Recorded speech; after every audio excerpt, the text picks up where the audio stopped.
Right now, I'm gonna show you how to use the Ninja food processor. We're gonna make some cranberry oat protein bars, and this is one of the recipes that actually comes in the instructions, and I have already made this about 4 times.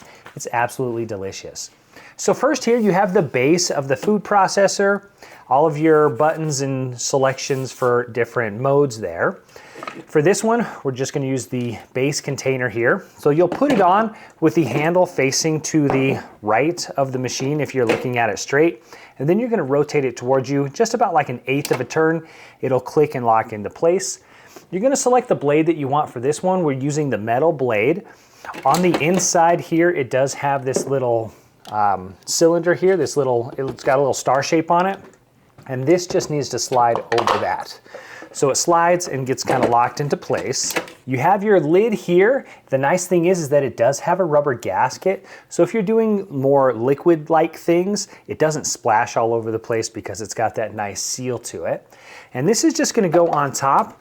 It does have this little latch here that you need to line up on the top. So when you set it down, you rotate it, it locks into place. And that's a safety mechanism. Your machine will not turn on unless that is locked into place. So if I take this off to the side here and I try to turn it on, it will not turn on. So I'm hitting the button here to start it. It won't turn on. So that is a good safety feature there. Then you have your little plastic guide here. Now this is going to be used for when you're slicing and cutting things, so you can use other attachment with it. If you want to shred some carrots or something like that, this goes in here. So let's go ahead and put this here in place just to see what it looks like when everything's together.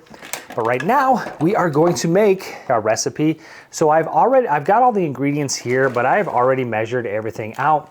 So for this recipe, we've got 1/2 cup of craisins or dried cranberries, 1/2 cup of chocolate chips, 8 dates, and then we've got some flaxseed here and some chia seeds. And we're just gonna dump all of this right into our food processor.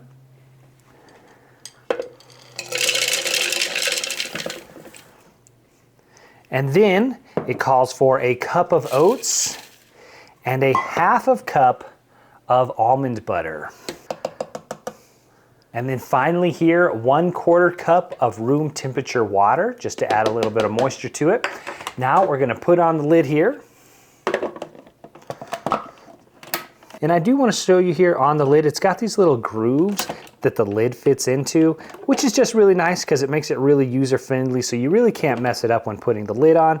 You'll line up these little tabs of plastic on the lid with the actual bowl here, and then just a little push here, and that locks it into place. On the front here, we have a few different options. We've got chop, puree, dough, and disc.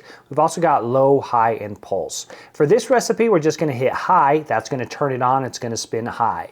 For low, you'll hit that, it will turn on, it'll go low. And then for each one of these, it's kind of a preset what it does and how it spins. So again, for this one, we're just gonna press high, and we're gonna let it mix until it forms a nice dough.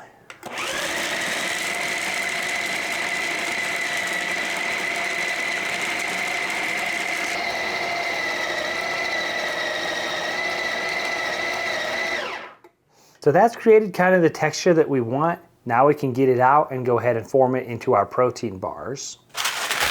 All right, now for this recipe, these protein bars are gonna sit in the fridge basically, and I will get them out and eat them kind of as I need by serving. So I'm just gonna rotate here to remove the mixing bowl here. I've got my gloves here as I get ready to take off the lid. Now again, you got the little push button. You push that, that unlocks the lid here. Now we can take off the top here. We can remove our blade, and then we can get our protein dough. So it makes just this nice little dough here. Got my parchment paper that I'm gonna get everything out on. And from here, you can just form your protein bars.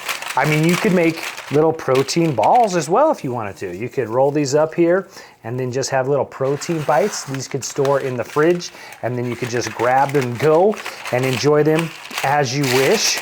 So what I do is I fold this up, put it in my freezer bag here, and then I store this in the fridge.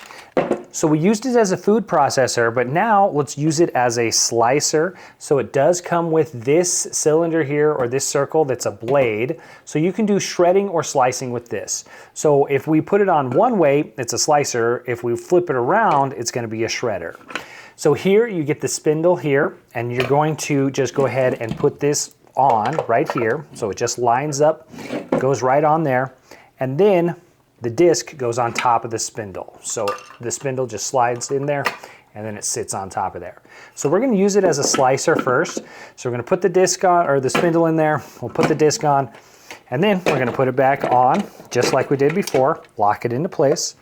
Again, we'll put the lid on here, lock it into place. And then for this, I've just got some potatoes here that we're gonna slice up. So a few things about the pieces here, you wanna slice them to where they're about 4 or 5 inches, so they're just slightly over the chute here. So let me show you that. So see the chute there? See how this is just slightly over the chute? That's what you're looking for there on your pieces for your best performance here. Then I'm just gonna get my plastic piece ready here, and this is gonna push down here on it. It does have a little ridge here, so it will grab whatever you're holding a little bit better. Now for our instructions here, we're only gonna use, or our settings here, we're only gonna use the disc or low. So I'm gonna hit disc here, it's gonna turn on, we're gonna feed it through there. We're gonna go with another potato here. And we'll do our final one. And we can go ahead and turn it off. And now we can go ahead and see that we've got some nicely chopped up potatoes here. So you can make your scalloped potatoes or whatever you want. You've got these nice little sliced up potatoes. Now let's go ahead and use it as a shredder. So again, remember, we're going to flip it the other way here. So we want to do other direction here for a shredder. Again, just put it down on the spindle. We're going to put our lid on here. And for this, we're gonna do shredded zucchini. So here, I'm gonna put that in place here. Again, same setting here. We're gonna do low, or disc.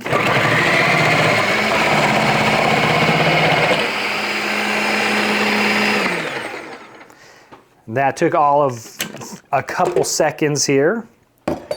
Now you will end up with little pieces on the top that just don't get pushed in, and that's just the nature of it. Unfortunately, you're not gonna get everything, but there we go. That took just a few seconds, and now we've got these nicely shredded zucchini here. Now, if I didn't show you on the bottom here, it does have suction cups, so you can really stick it to your surface, the countertop, and so that really does help keep it in place. When it is chopping stuff, you notice that it kind of shakes around a little bit, but you can hold it, of course, with your hands to stabilize it, and then just push down a little bit to get those suction cups really stuck onto the surface that you're using it on. And then finally, it does come with this dough blade that I didn't highlight today, but this is gonna be used basically just like the metal blade, but it's plastic here, so this is for making cookie dough and things like that. Again, for cleanup, the bowl, the lid, the blade assemblies here, and the disc, they're all dishwasher safe on the top rack, or you can wash everything by hand. Of course, be careful with everything, especially the blades. You don't want to cut yourself, but everything's dishwasher safe on the top rack. So overall, it's a great food processor. I like it. It really opens up the things that I'm allowed to or can do in the kitchen, make tons of different recipes with it, all from scratch at home. So absolutely love it. I've been using it for a couple months, or for about a month now, and I've made tons of things with it already, and I can't wait to make more stuff with it. You can check it out. I did link to it in the description of this video if you want to find it. Hopefully that was helpful.